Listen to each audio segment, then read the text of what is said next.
worship, so if you guys want to stand, I'll pray and we'll get started. Father, we love you. We just invite your Holy Spirit to be here with us today, God. God, for the people who are watching online, we invite you to invade their homes, Jesus. God, would you just be with all your people this morning in a world that just seems so crazy and divided, God. God, we thank you that we can come and worship and be united. God, we can all agree that you are good and you are worthy. So, God, we give you our worship this morning. We love you. It's in Jesus' name we pray. Amen.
You never stop working.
So here it is, my alabaster heart.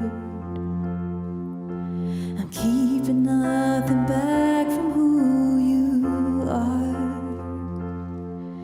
No hidden treasure veiled by key or lock. You're a lifetime worth of worship, and that's only just the start. Here it is, my every waking day. The minutes, hours, the years of endless praise. For you're worthy far beyond all I could say. There's a lifetime worth of worship in the nuance of your name. So let it rise like incense, my whole life a fragrance, every ounce you're broken at your feet. Every breath an offering, my heart cries this long sing over you, my worthy King of Kings.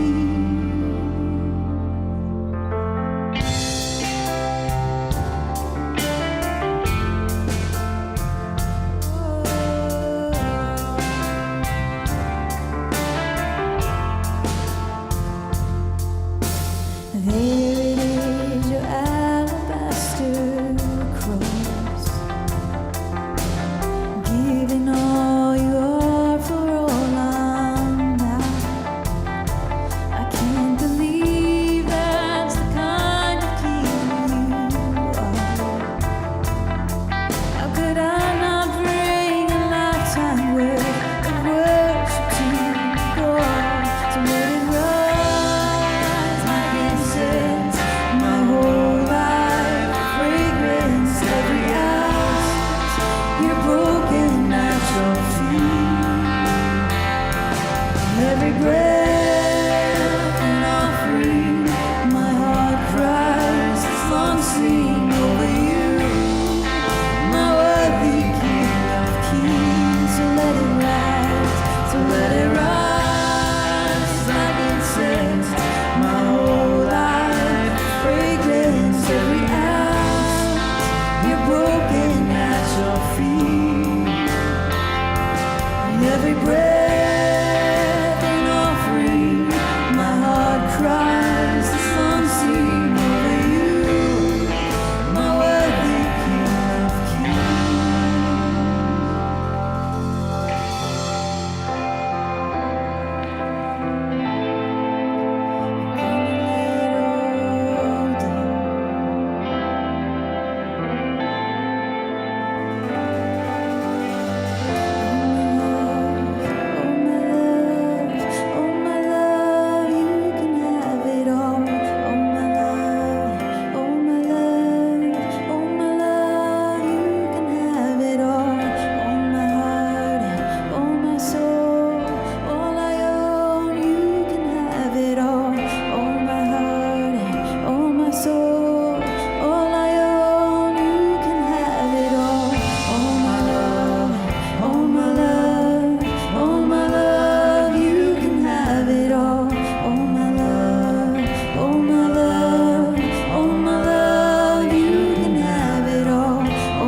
turn seas into highways. You're the only one who can. You turn graves into gardens. You turn bombs into armies. You turn seas into highways. You're the only one who can. You're the only one who can. One more time. You're the only one who can.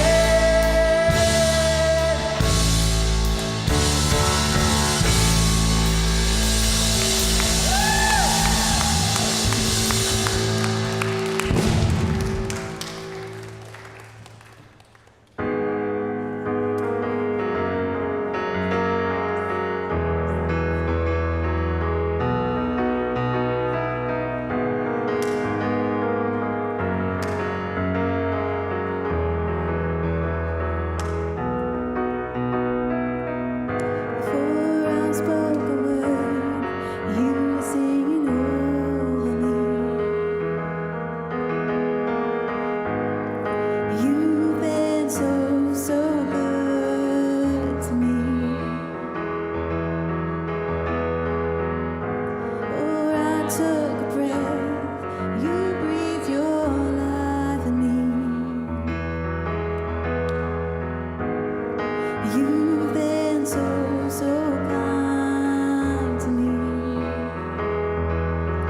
Oh, the overwhelming, never-ending, reckless love of God. Oh, it chases me down, fights till I'm found, leaves the 99. And I couldn't earn it, I don't deserve it. Still, you give yourself away. Oh, the overwhelming, never-ending, reckless love of God.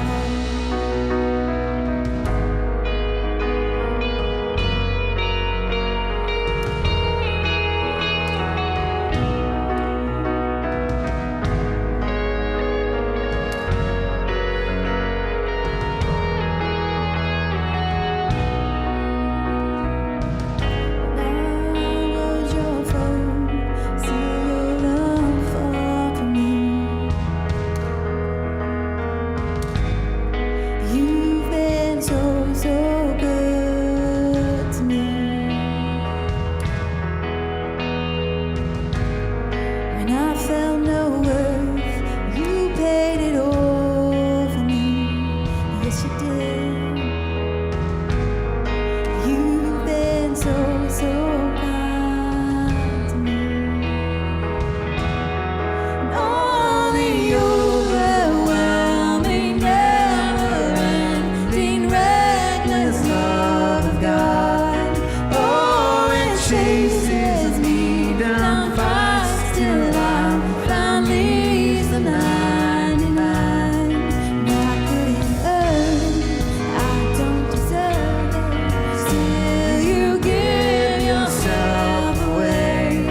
Oh, the overwhelming, never-ending, reckless love of God.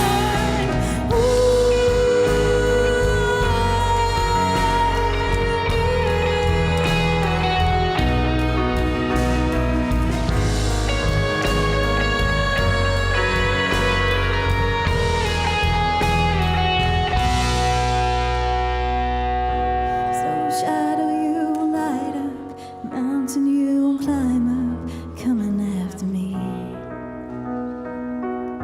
There's no wall you won't kick down, lie you won't tear down, coming after me. There's no shadow you won't light up, mountain you won't climb up, coming after me.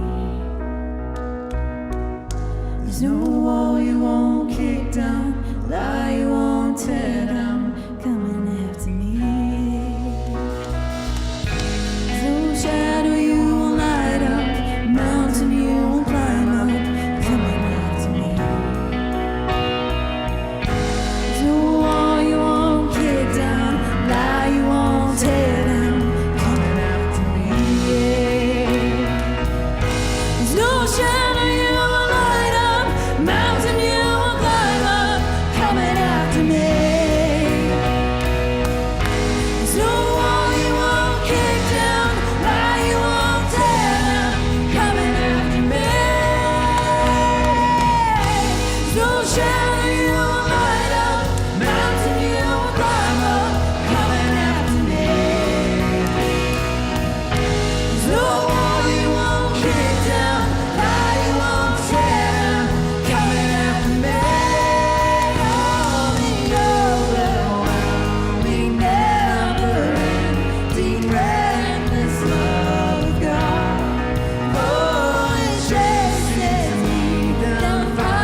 Jesus. We love you, God. We love you, God. Make us more like you. Make us look more like you, God, in our actions, in our words. God, make us people, just a people of love. God, that we would just love everybody around us, God. That we would know who we are. We would know who we are in you, God. And that we would love people around us. Make us look more like you, Jesus. We love you. Amen. Why don't you guys turn around and give a virtual high five or an elbow bump or something?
I had it on, I had it unmuted, and everything.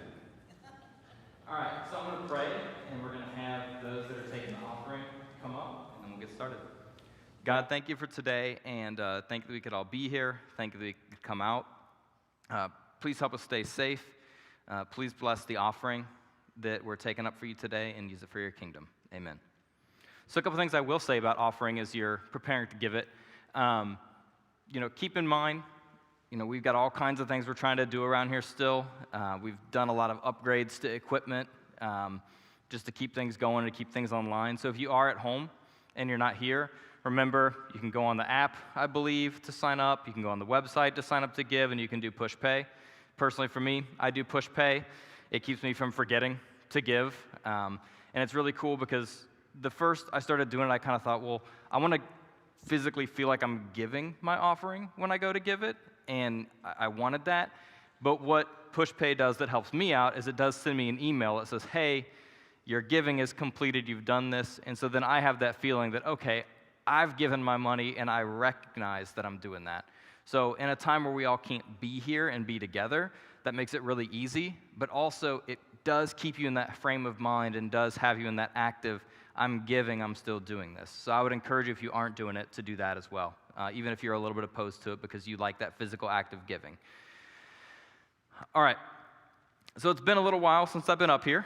The last time I was supposed to be up here, it was pretty close to the time our youngest son, Lincoln, was supposed to be born.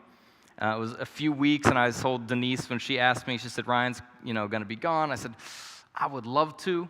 However, I am very concerned that my kid might be like being born that week or something, and I don't want to commit to being up on stage and teaching and then like getting a phone call that, hey, your kid's being born, you should probably leave.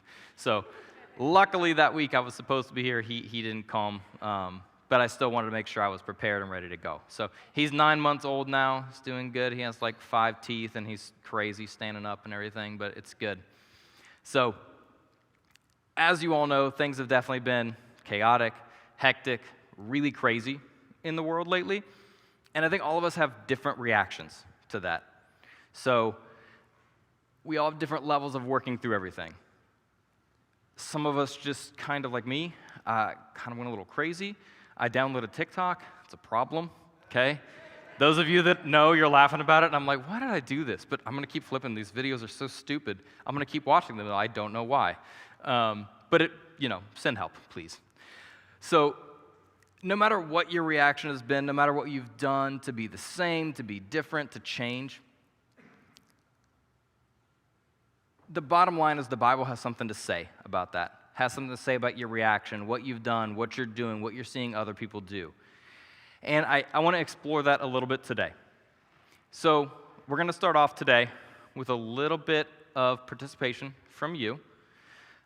If you remember, my main job around here is I'm the middle school teacher.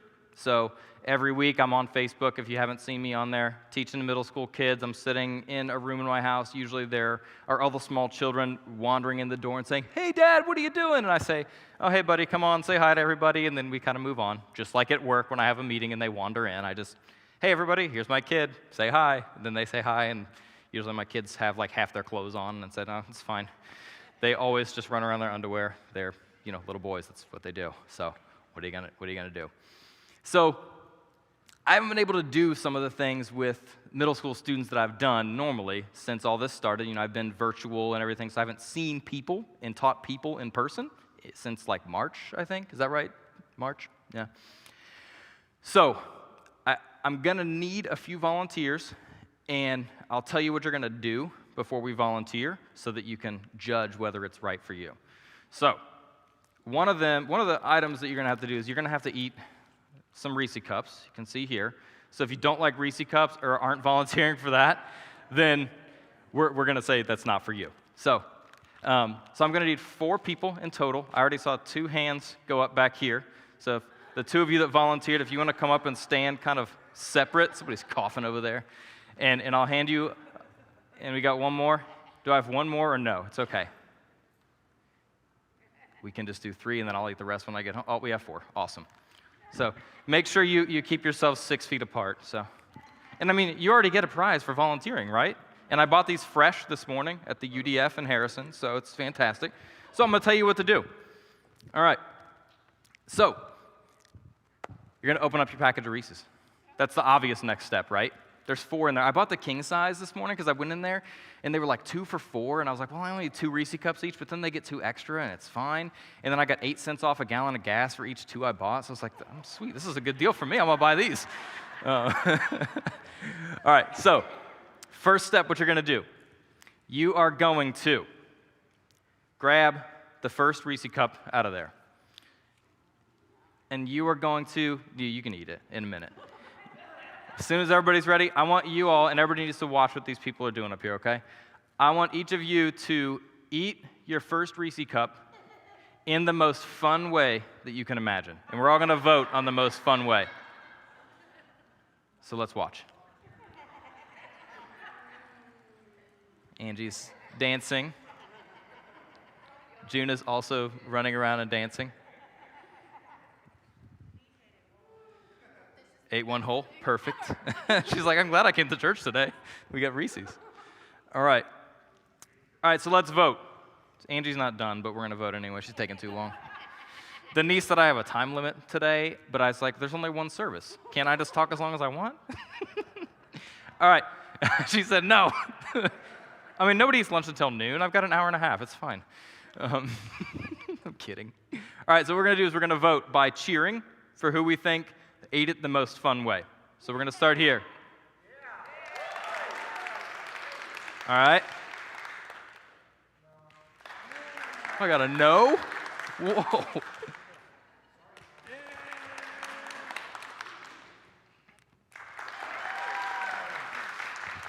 Okay. I don't know which one was the loudest. Roger says it was Angie. Okay, great. So now we're going to do the more fun part of it, okay? So now you're going to take your second Reese cup, okay? Because you have to eat two. I figured that's enough. It's fine. And so now what I want you to show everybody is I want you to show everyone the most wrong way to eat a Reese cup. So you had it the fun way. Now you got to do it. What is the wrong way to do this? Angie's just licking it. We might be here all day now. How many licks does it take to get to the center of a Reese cup? Sure? No. Don't test me. Did you throw it away? I ate half and put the other half in his mouth. That's a little weird. I thought she threw it away. I was going to be offended. And you're eating it really slow. Really slow. Are you eating the paper? No. Okay, good. I didn't know what the wrong way would be that everybody's coming up with. What was your way? I didn't see it. I'm eating the peanut butter first. Okay. All right. Oh, it's like she broke off like a little piece and is eating just like a rabbit. She's peeling the outside now. Okay. I didn't know what I was going to get when I asked for this. I thought for sure that somebody would just walk over to the trash can and throw it away. And I would be like, oh, come on. All right. So you can finish eating those however you want, but let's vote for who did it the most wrong. Because she's going to take forever. They're all going to take forever. All right. Voting right here.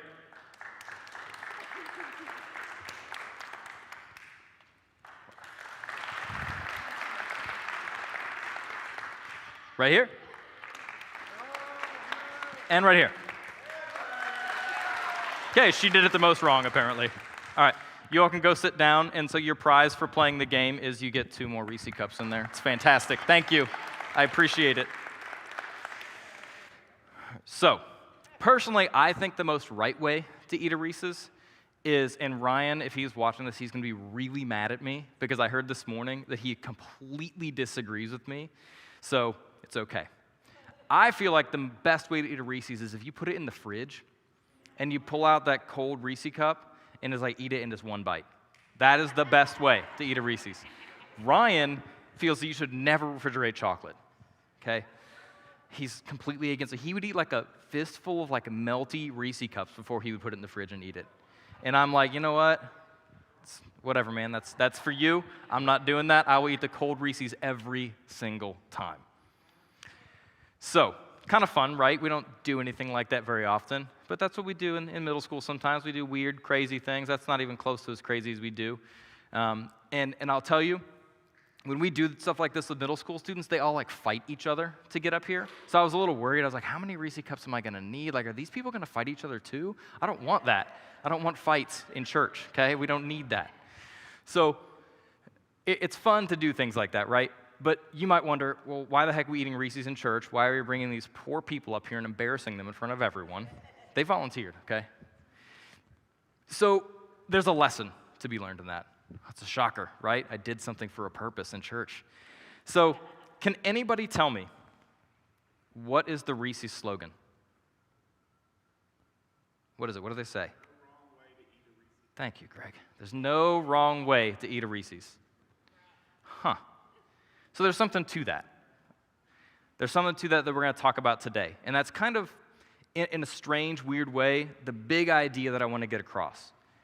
Obviously, we're not completely just talking about Reese's, but there is no wrong way to eat Reese's, right? Unless you're throwing it away. That's the wrong way, in my opinion. But some people would say that's the right way. All right. So, God's plan for you is a lot like the Reese's slogan. If you are following God's plan for you, you can't do it wrong. If you are following God's plan for you, you can't do it wrong.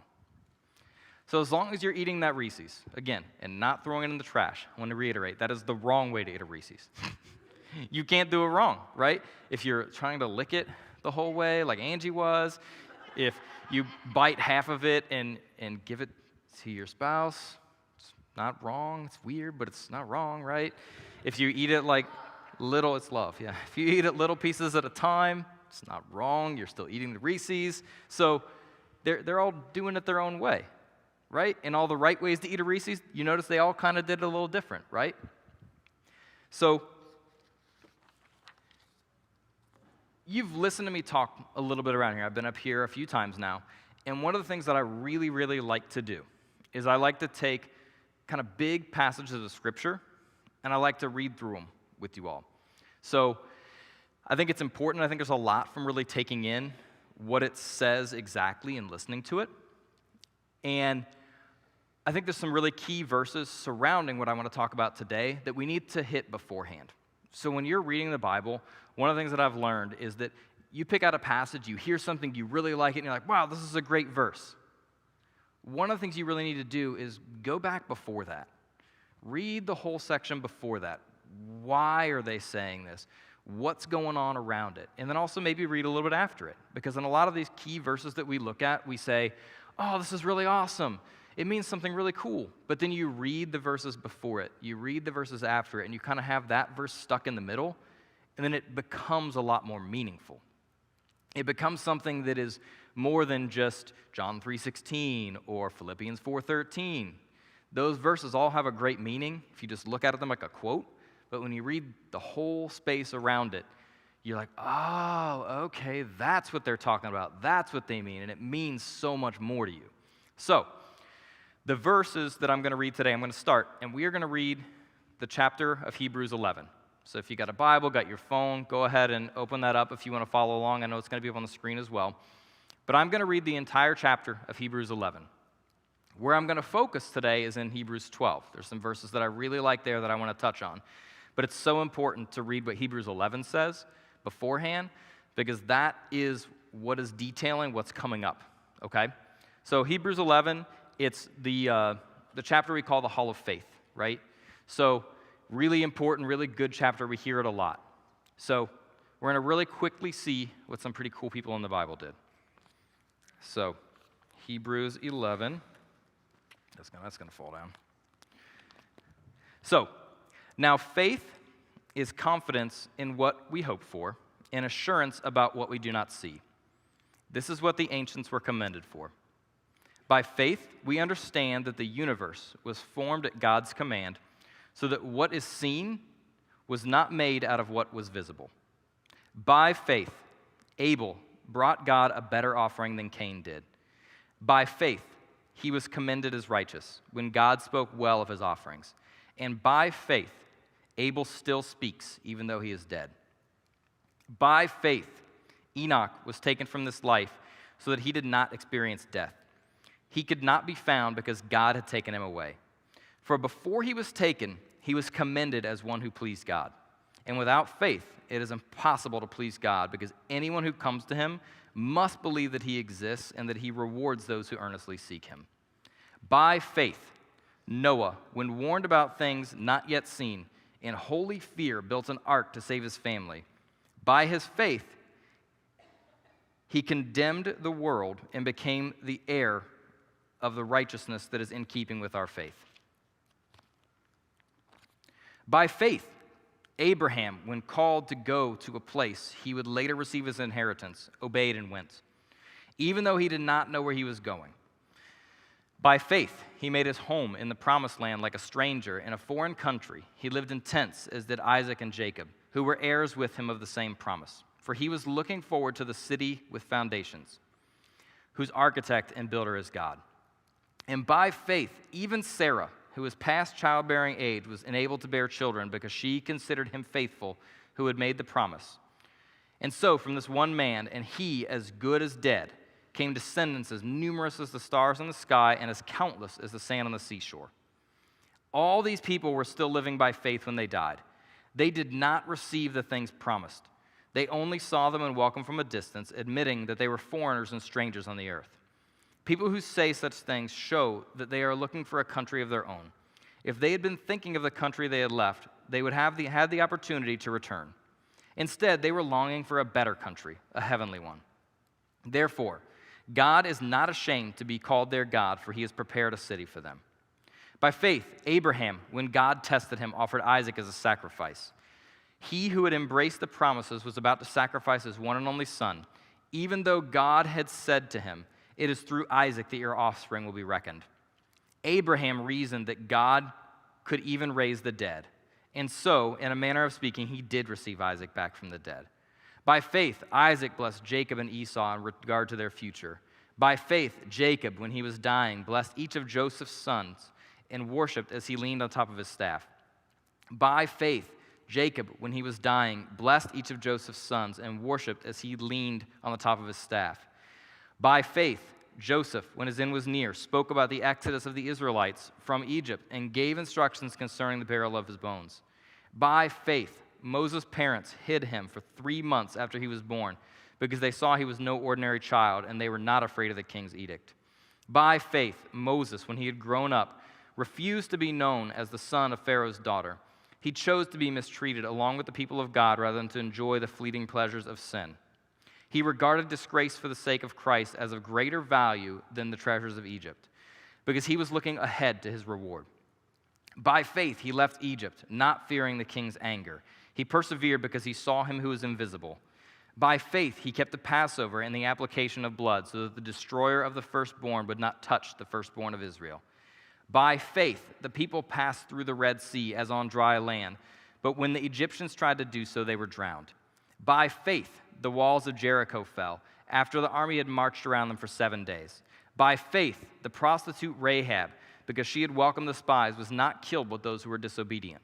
And what more shall I say? I do not have time to tell about Gideon, Barak, Samson, and Jephthah, about David and Samuel and the prophets, who through faith conquered kingdoms, administered justice, and gained what was promised, who shut the mouths of lions, quenched the fury of the flames, and escaped the edge of the sword, whose weakness was turned to strength, and who became powerful in battle and routed foreign enemies. Women received back their dead raised to life. There were others who were tortured, refusing to be released, so that they might gain an even better resurrection. Some faced jeers and flogging and even chains and imprisonment. They were put to death by stoning, and they were sawed in two. They were killed by the sword. They went about in sheepskins and goatskins, destitute, persecuted, and mistreated. The world was not worthy of them. They wandered in deserts and mountains, living in caves and holes in the ground. These were all commended for their faith, yet none of them received what had been promised, since God had planned something better for us, so that only together with us they would be made perfect. All right, that's a lot, isn't it? But I'll tell you, as much as I want to talk through and say all that stuff, I can't say it any better, right? So, Noah built an ark. Abraham traveled and waited for kids. Moses' parents hid him. Moses protected the Israelites.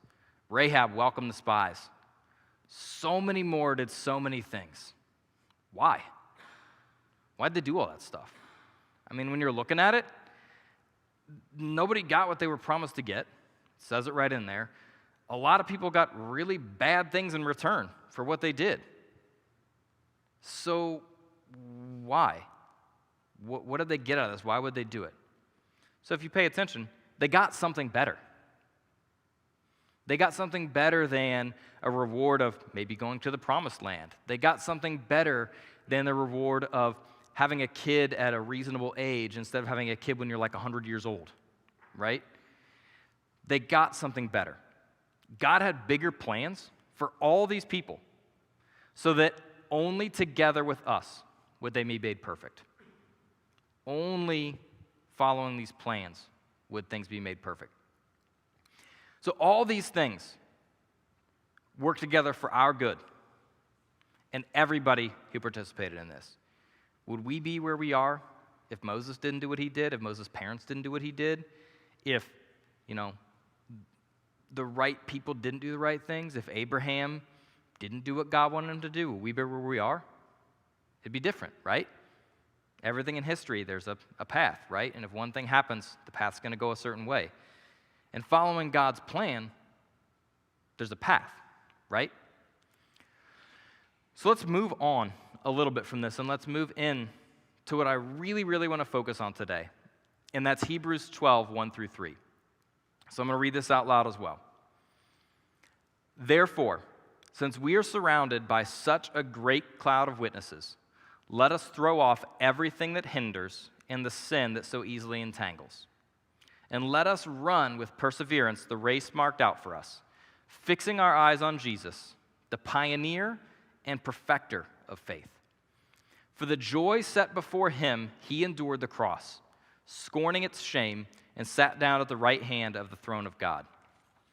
Consider him who endured such opposition from sinners, so that you will not grow weary and lose heart.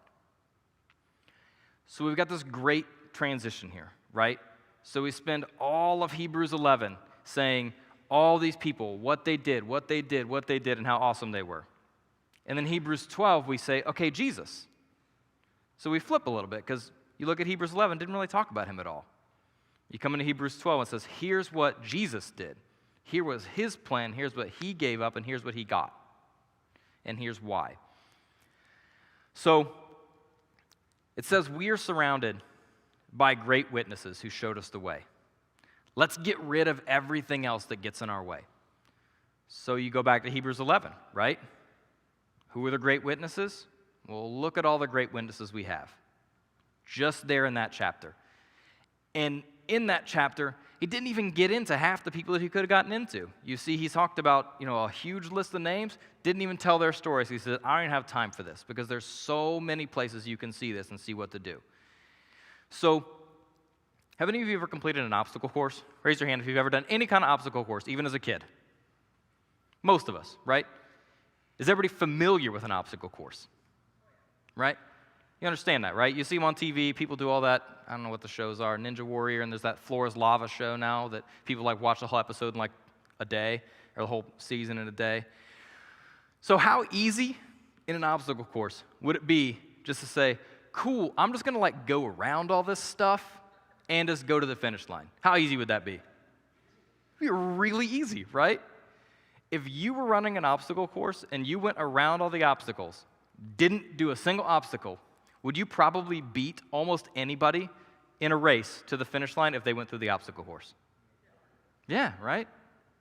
I mean, maybe it's not as rewarding because it's not as fun. I would love to do one of those TV obstacle courses because I would end up in the water in a minute probably, but it would be really fun in the meantime.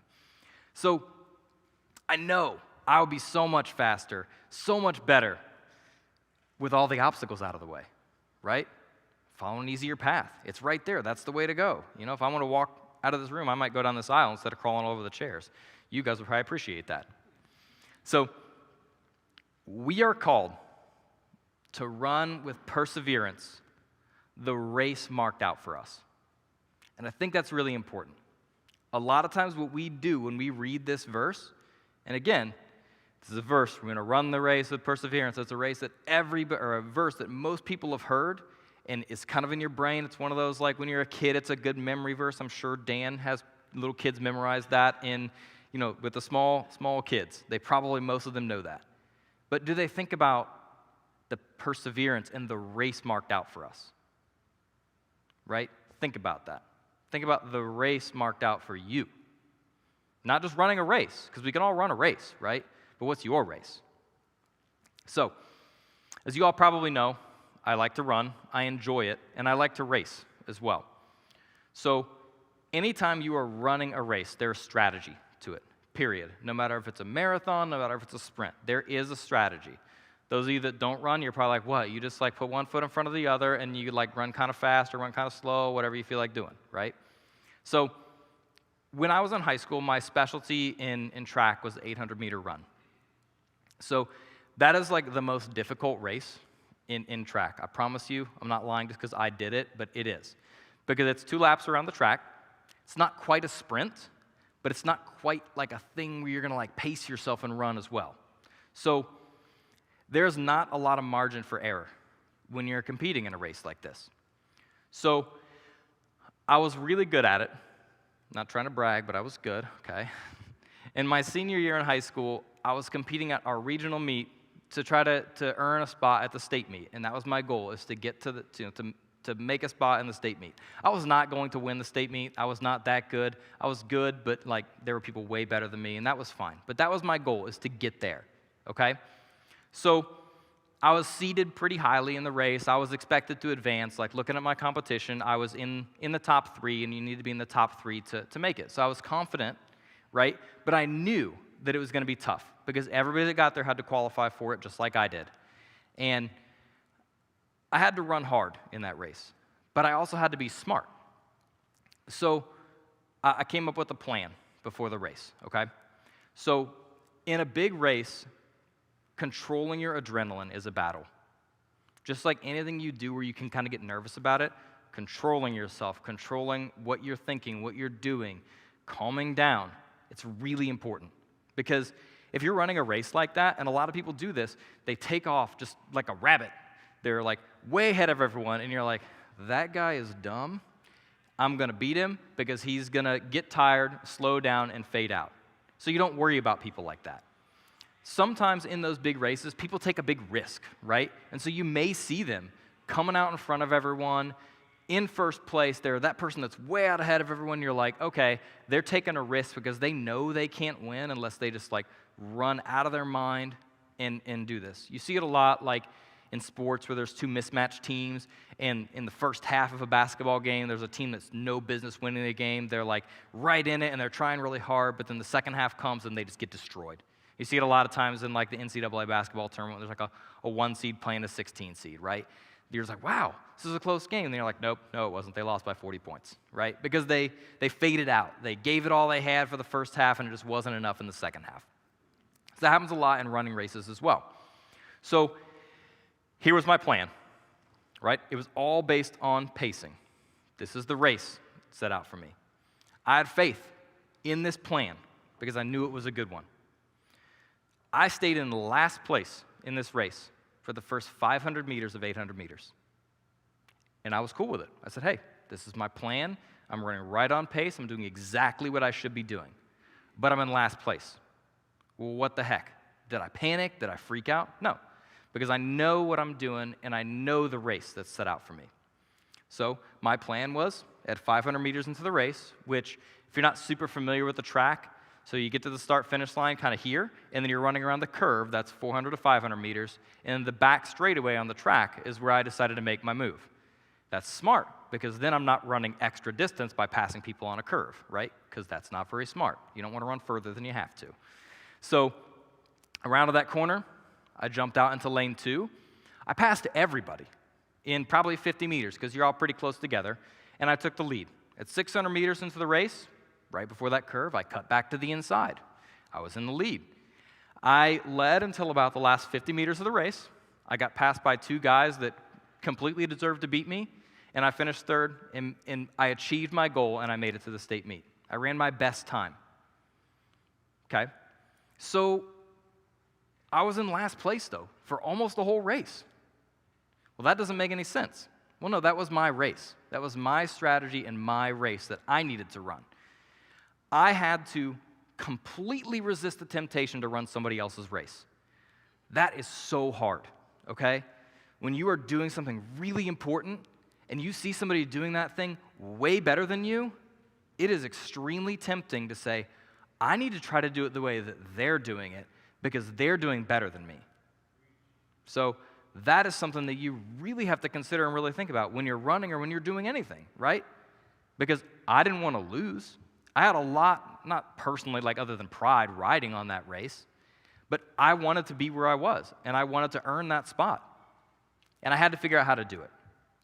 So I think a lot of times when we're in life, we look at the race that's marked out for other people, and we get jealous. You say, oh man, that guy's got more money than me. I wonder what he's doing. I wonder how I can go get more money. That guy's got more fame than me. What can I do to go get famous? That guy's got more stability than me. My life is just a mess. It's all crazy. How do I get more stability? How can I go be like that person? Well, that person's more powerful than me. How can I go get more power like they have? What do I need to do to go get that? Because that looks awesome. We all often wish for different things, right? We all wish for different things. Everybody's got something that they wish was different in their life, in their world, or about themselves. What race are you running? Whose race are you running? That's really the most important question. When you're looking at, oh gosh, man, I wish I was a pro basketball player because they make a lot of money. Well, you look at me, I'm 5'9", probably not going to make it, right? It's not tall enough, right? Or, gosh, man, I wish I was an Olympic athlete. Well, I'm not.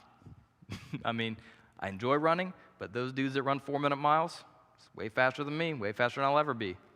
I love watching sports. I love watching what they do, but I know that it's not my race to run. I can watch it and enjoy it, but it's not what I'm supposed to do.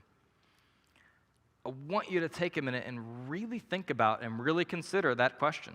Whose race are you running? Whose is it? Are you trying to run someone else's race?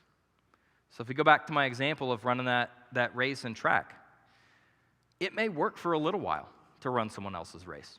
You might be able to keep up. You might be able to stay competitive. You might be able to be there where they are for a little while. But ultimately, you might be leading the pack. It might feel good.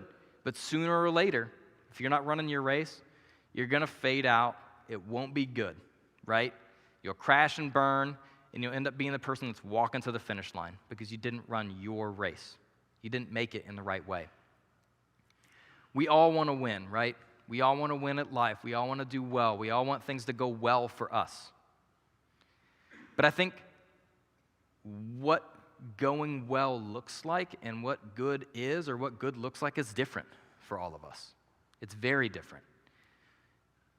In order to win, you have to run the right race. You have to run the race that's set out for you. Is it important to run your own race? To run your own race that you've chosen? Is that important? The answer to that question, surprisingly, is no. So, because I don't know if you all know this about yourself, I know this about me. Sometimes I don't make smart decisions. Sometimes I need a coach, right? If anybody is ever doing poorly in something or wants to do well at something, at work, in life, or different things like that, a lot of times they'll get a coach, right? Hey, if I want to get better at anything, a coach is going to help me because there's somebody that knows it better than me, they are better than me, and they can teach me better things. So again, going back to high school, I had a great coach in track and cross country. Surprisingly enough, his name was Bill Trackman. Trackman, yeah. It's a perfect name for a track coach, right? Super good man, super good coach. He's probably one of the most patient people I've ever met in my life because we were a bunch of yahoos. I promise you that. Like, we did a lot of dumb things. We weren't bad kids, but we were just being dumb high school kids, right? So I was not the best runner on the cross-country team. I was much better at track. But you know what? In those cross-country races, I was the best one for the first mile. Not good, right? You know where this is going. A lot of these races I took off, and I was that dumb runner that I was like, I can beat all these people today. I feel great. And I would take off and run the first mile in like 5 minutes and be like, okay, this is great. I feel good. And I'm like, no, I don't. This is terrible. That was a bad choice. And I'll be like a mile and a half in, and I'm like, I'm going to make it. And I was like, get to the finish barely. So I faded really fast, and I did not meet my potential in those races. The coach was always there, though, at the first mile going, slow down. What are you doing? Slow down. We've talked about this. We talked about this. We talked about this. Slow down. What are you doing? This is not you, right? But I thought I was better than I was. And I clearly didn't listen to my coach, and I thought I knew how to do things better than he did. My coach trained me to run my race, the race that I needed to run for me, what was best for me, because a coach's goal is to make you the best you can be. But then if you don't listen, things don't go well, right? I ran races that other people's coaches taught them to run. And I was not at the same level as those people were. That wasn't where I needed to be. So you see, the verses in Hebrews 12 don't say, run the race you think is best. They don't say, run the race you want to run. It says and let us run with perseverance the race marked out for us. I've learned this as well in my life in running now. I am 35 years old. I'm probably not going to be winning any races. There are going to be, people that are in college that are going to win these races that I run. My goal is not to win the race. I'm racing against myself. I'm trying to better myself. So I have to think, okay, these other people, they've got a different race to run than me. I need to do what I'm supposed to do and not worry about what they're doing. So, believe it or not, we all have a coach. The best coach ever, right? Sounds really cheesy, but it's important here. God has marked out a race for every one of you, specifically for you, perfectly designed for you, not designed for me, not designed for your neighbor, not designed for anyone else, but you. And you are the best person to run that race because he designed you and he designed your race. He designed your course. That's the course you need to run. Your race might cross mine. We might run together in the race for a little while. We might be side by side. Our races might look kind of similar sometimes. But our races are unique, the races we run. The good news is we've got the same finish line, right? We all are running to the same place, but we're running there in a different way. Some people's races, they're going to look more like an obstacle course, right? They might take them a little more time. They might struggle a little more to get there. Other people's races, they're straight down the aisle, and you're like, what the heck? Why didn't I get that race to run? That's an easy one. But they're all different. They're all for us. We've all got the same finish line, but we've all got a different course. In this race that we're running, that we're completing, thankfully, it's not about being the fastest. If you're running in the race of life and you're the fastest, not necessarily the goal. What the goal is to run the right path, to follow the course that's marked out for you. There are a lot of winners in this race. There are also a lot of losers. The stakes are super, super high. I thought my stakes were high when I was running that race in high school. Not that high of a stakes. I mean, it's great to remember, and it's great to have those good memories, but did that change my life at all? No, it didn't. Didn't make any difference in terms of the long term of my life. But the stakes in this race are paradise or damnation. It's heaven or hell, right? Those are the stakes in the race that we're running right now. It's eternity with God or eternity without Him.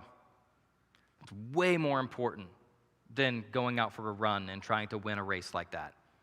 This is really important. So let's look back at the first part of Hebrews 12. So it says, fixing our eyes on Jesus, the pioneer and perfecter of our faith. For the joy set before him, he endured the cross, scorning its shame, and sat down at the right hand of the throne of God. Consider him who endured such opposition from sinners so that you will not grow weary and lose heart.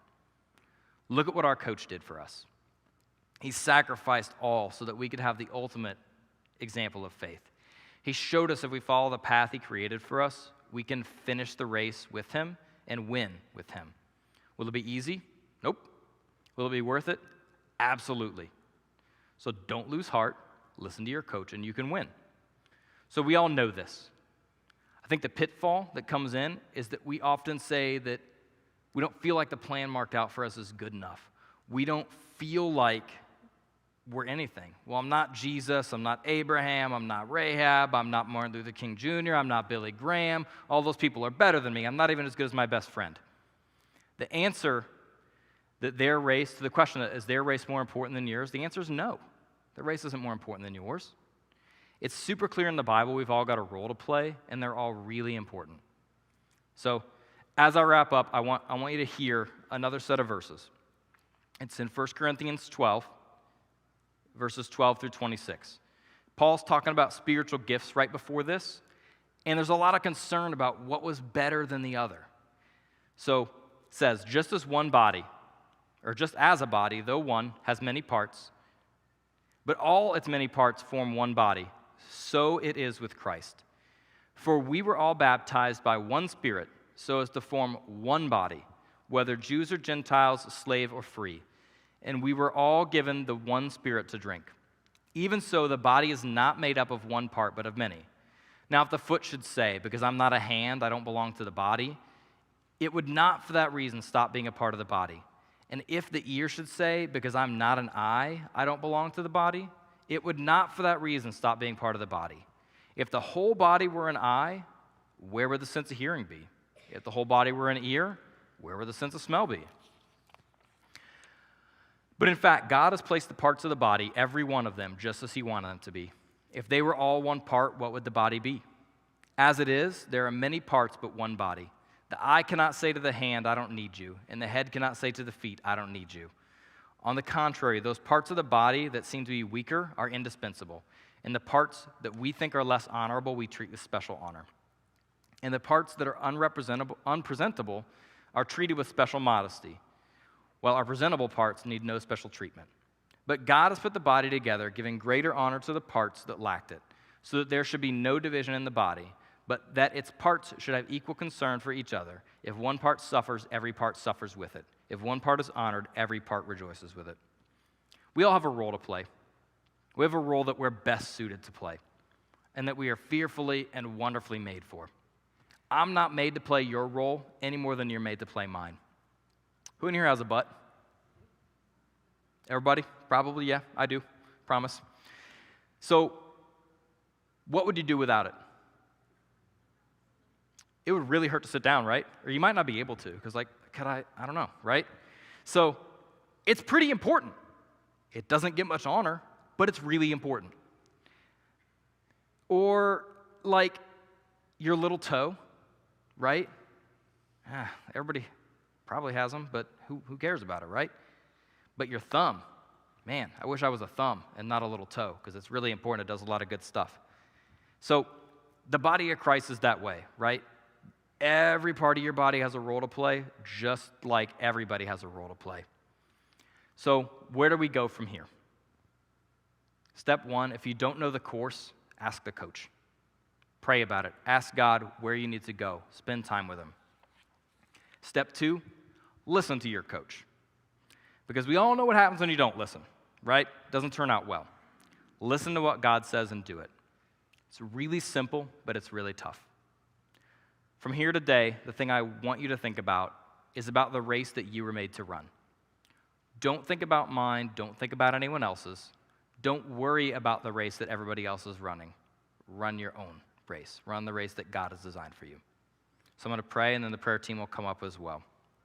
God, thank you for today. Thank you for the time that we could spend together.